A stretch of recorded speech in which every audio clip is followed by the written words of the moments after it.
Here we go. The long-awaited 2021 models are making their way through our doors and into our testing rooms.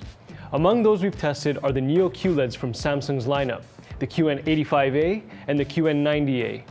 In this video, we'll be focusing on the QN90A, but we can't help to make some comparisons to the QN85A as they're both from the same TV lineup. Samsung is now using a mini LED backlight to improve contrast on their newest models.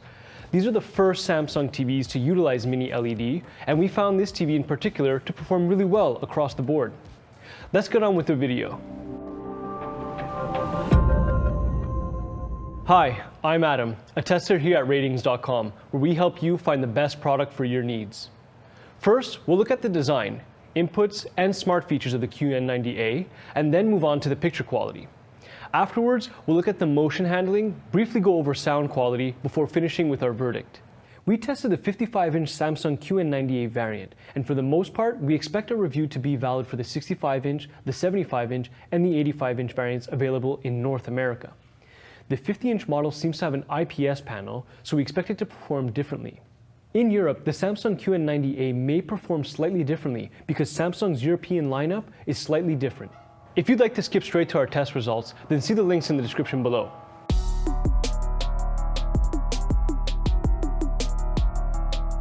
Let's take a look at the design of this TV. Like the QN85A, the QN90A is pretty thin, even considering it has a full array backlight built into it. You'll see it's much thinner than last year's Q90T. It has a very minimalistic design to it, allowing your eyes to just focus right on the screen itself and nothing else. The stand is center mounted, which is ideal for placing the TV on a multitude of different furniture sizes. The TV is also propped up nicely, giving you room to place a soundbar right in the nook of the stand. It looks and feels premium. It has a simple plastic backing, which is pretty sleek and comes with some cable management cutouts. You can mount it via VESA 200x200 wall mount as well. There's a cutout for the ports and some cable management routes along the back, so the TV can mount flush against the wall while still hiding all the cables.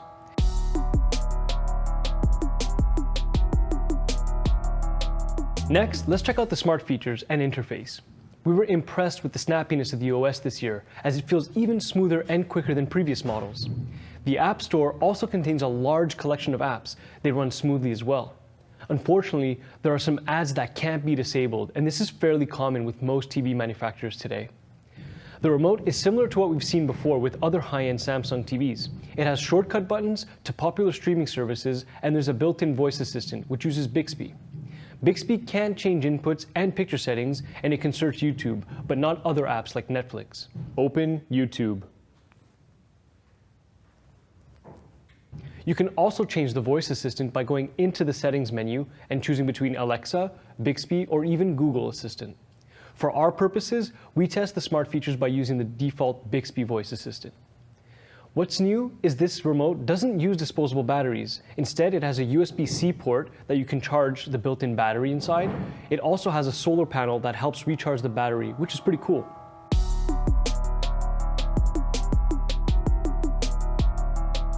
Alright, now we'll move on to the picture quality section. We'll be comparing to currently available TVs, but competing models may change as new TVs are released throughout the year. For an updated comparison with new models as we buy and test them, see the review page on our website, which is linked below. Unlike the QN85A, the QN90A is using a VA panel.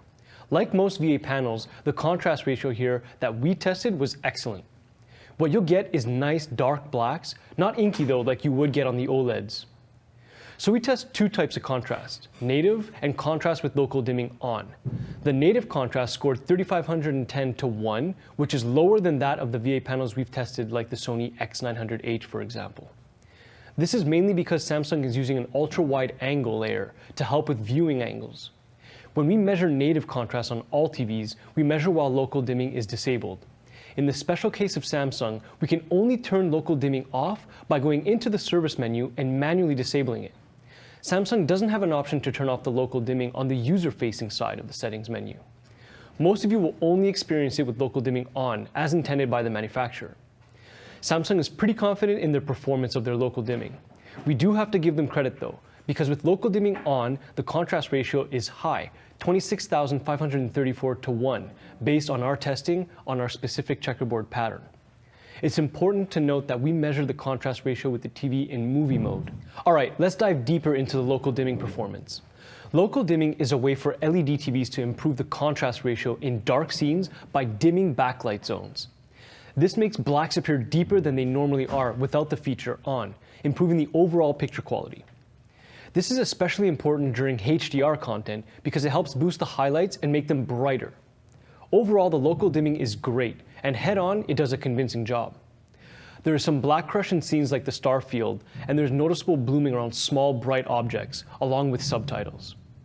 Black crush is when a dark scene becomes overwhelmingly darker and you begin to lose finer details within those dark scenes. An example of this would be a night sky full of stars, where some TVs like OLEDs will show a full array of stars in the sky, while other TVs, like the QN90A for example here, may showcase a smaller fraction of the overall stars in the same scene. Blooming is when you get that halo-like effect around bright objects in dark scenes. If you're sensitive to blooming, then you will most likely encounter it here. At least there's a full array backlight along with its multitude of local dimming zones to help minimize blooming. We accounted for 576 zones during our testing, and they transition quickly, so there's minimal light trail behind moving objects, and this shouldn't be too distracting for you. There are some slight weaknesses to this, as we notice when viewing content off angle, the blooming becomes more apparent. Sticking with local dimming, let's see how the TV performed while in game mode. What we notice is that the screen itself seems to be a bit brighter with local dimming on. There's less black crush while in game mode because the zones look larger as it's averaging out over a larger area. You'll notice a slight grayness to the screen rather than a deep black. Blooming is more prominent in game mode and can be more noticeable versus out of game mode. While gaming, fast-moving objects tend to move slower between each of the local dimming zones, which in turn can become distracting to some. Okay, next up on our list is SDR brightness. Many of you will be pleased to know that this is actually the brightest indoor TV when comparing our real scene tests that we've tested to date here at Ratings. We were able to measure a real scene peak brightness of over 1400 nits, with other screen sizes hitting around 1200 to 1400 nits. This TV is exceptionally bright and should easily combat glare in most environments. We noticed that the performance compared to the peak brightness of last year's Q90T has improved. Do take note that the automatic brightness limiter does act pretty aggressive on the QN90A, which can result in a large area of sports games that have really bright colors to appear slightly dimmer. For those who don't know, TVs use algorithms to limit how bright the screen gets, especially with large areas, like in our 100% peak window test. This is done to prevent the entire screen from getting too bright and damaging internal electronics. What this means is that small areas get brighter than large areas, and we want to know just how much of a difference there is between the two. This built-in feature is called Automatic Brightness Limiter, or ABL for short. Once again, the QN90A crushes it in terms of peak brightness in HDR. We noticed that with our real scene test, we calculated an even higher peak brightness than that of our test slides and patterns. This means you should expect a phenomenal real scene or real content experience at home. Do take note that just like in SDR, the TV succumbs to its aggressive ABL, so large color areas of bright content on the panel may seem a bit dimmer than the rest. Our real scene highlight reached a value of 1800 nits. Just for comparison, the Samsung Q90T reached a value of 1151 nits within our real scene test. This is a really nice boost in brightness compared to last year's models. As many of you had requested, we've started testing HDR brightness while in game mode. This TV actually scored higher in game mode, achieving a real scene highlight of 1862 nits. What you can expect to see is similar results while outside of game mode, but blooming becomes a bit more apparent and the large areas are once again dim. This is slightly more apparent due to local dimming algorithm while in game mode. As for gray uniformity, it's only decent. There's vignetting in the corners and some slight dirty screen effect throughout, so it may be distracting when watching sports or other content with large uniform colors. Although it should be fine for most people. The QN90A outperforms the QN85A in terms of black uniformity. It does an amazing job at handling the dark scene and bright crosshair as seen in our native black uniformity picture. Backlight bleed on our panel is pretty much unnoticeable to the naked eye. You can see very minimal blooming around the crosshair. With local dimming turned on, the black uniformity looks even better. This should be to no one's surprise though, as most local dimming zones are turned off with our test pattern.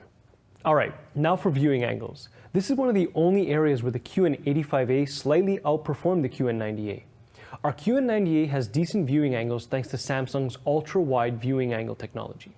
The image stays pretty constant when viewing from the side, but you might notice the screen looks a bit darker. We expected this though, as it is a VA panel in the end. It's still a decent choice for wider seating arrangements. While discussing viewing angles, let's also look at the reflection handling.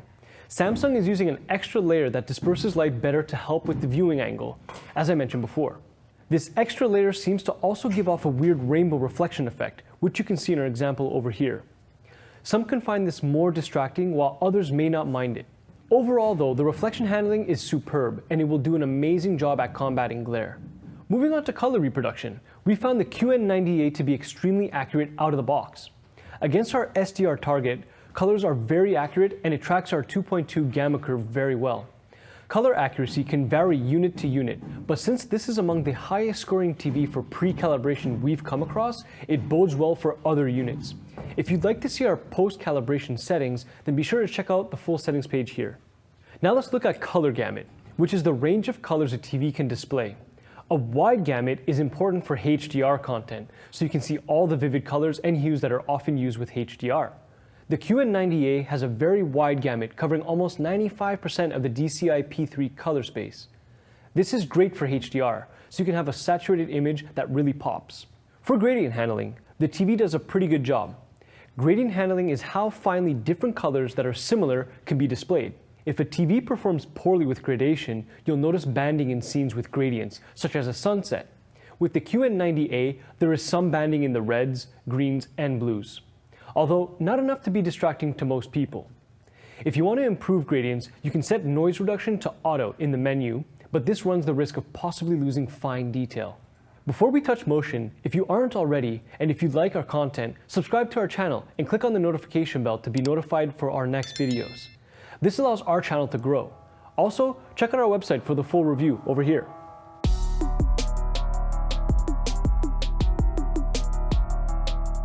Now that we've looked at the picture quality of the TV, let's move on to its motion handling and gaming performance, starting with response time. Response time is how quickly one color can change to the next, and a slow response time will result in a blur trail behind fast-moving objects, known as ghosting. Overall, the response time is excellent. You shouldn't notice much ghosting in motion, but we did measure overshoot in the 0 to 20 transition, so you may see some duplication or blur in dark, fast-moving scenes. If you want to further improve motion clarity, you can enable black frame insertion or motion interpolation. Black frame insertion turns the backlight off between frames, which reduces persistence blur. You can learn more about how it works over here. The QN90A calls this feature LED clear motion, and it works for both 60 Hz and 120 Hz. But using BFI, especially at lower frequency, can cause eye strain issues with some people, so it's not for everyone. By the way, if you want to know how to change these settings, after you finish watching this video, you can check out our picture settings video for the QN85A and QN90A. In that video, I go into more details about our suggested settings. You can click the link right over here. You can also try motion interpolation, which Samsung calls picture clarity, in the menus. The QN90A can interpolate up to 120 Hz with low frame rate content, and you can learn more about how that works in the description below. This does create what many refer to as the soap opera effect, so again, it's not for everyone. The Samsung QN90A supports FreeSync VRR, or variable refresh rate, natively to reduce screen tearing and makes for a seamless gaming experience. It works without any issues at its full refresh rate range. Unlike the Samsung Q90T QLED, this TV isn't officially advertised to support G-Sync. However, we found it was enabled when connected to a PC with an RTX 3070 graphics card. There was some screen tearing with our pendulum video test, but it was tear-free in Destiny 2. If you notice the same thing with your QN90A, please let us know in the comments below.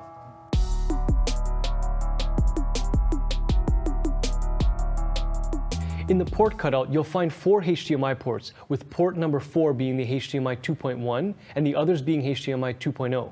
Port 3 supports ARC and eARC, so you can still pass audio to sound systems while reserving the 2.1 port for gaming consoles. For audio pass-through, it supports Dolby Atmos, Dolby Digital, but not DTS or DTS-X. As for the rest of the ports, there's 2 USBs, an optical audio out, a TV tuner, and an Ethernet port. The QN90A also features HDR10+, but still Samsung has decided not to opt for Dolby Vision compatibility. Just a heads up, we expect there may be an issue with our input lag test. For Samsung TVs in specific, the older TVs work fine and we're able to acquire accurate results, but the newer ones seem to be causing us issues. The number being recorded through our VRR lag test is impossibly low and obviously incorrect. We're currently investigating this issue. Once we've figured it out, we will be sure to revisit this and we will advise you via an update. For you gamers out there, we're happy to say this TV has phenomenal input lag. In game mode, it's around 10 milliseconds at 60 Hz and 5 milliseconds at 120 Hz, so gaming on this TV will feel smooth and responsive. The TV also supports a wide range of resolutions, being 1080p, 1440p, and 4K. So no matter if you're hooked up to a console or PC, you should have no trouble displaying the image correctly.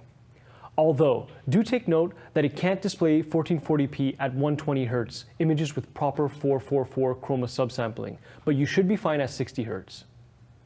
Speaking of consoles, we've recently introduced an advanced console compatibility box that checks to see how well the TV plays nicely with the PS5 or Xbox Series X. As you can see, this TV again has no trouble supporting all the features of the new consoles, although it does lack Dolby Vision, which Xbox Series X games will support in the future. Samsung TVs do support HDR10+, which is a competing HDR format to Dolby Vision, but HDR10+ content is somewhat limited by comparison.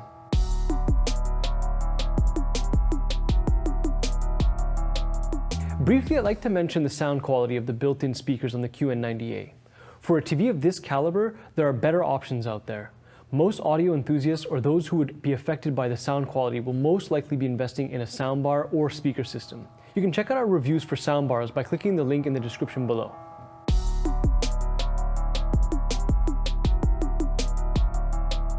So that's all of it. Overall, the Samsung QN90A is a great TV that excels in a lot of areas. The mini LED backlight does do a good job at increasing perceived contrast, but unfortunately it has some noticeable blooming in dark scenes. Luckily, the screen can get really bright to combat glare and also bring out the great picture quality of the panel. Compared to last year's Q80T and Q90T, the QN90A does stride ahead of the pack. It's a great TV for watching sports and shows along with movies in a dark room, thanks to the wide viewing angles and high peak brightness and its great local dimming feature. The QN90A is an improvement over last year's models, but they're all good TVs, so it really depends on your budget. So that's it. What do you think of the Samsung QN90A? Is the QN90A going to be on your must-buy list? Let us know below. Also, we're currently hiring in our offices in Montreal for various positions. So, if you want to help people find the best product for their needs, have a look at the careers page on our website. As always, you can check out all the measurements on our website. If you like this video, please subscribe to our channel or become an insider on our website for access to our latest results first. So that's it. Thank you for watching and see you next time.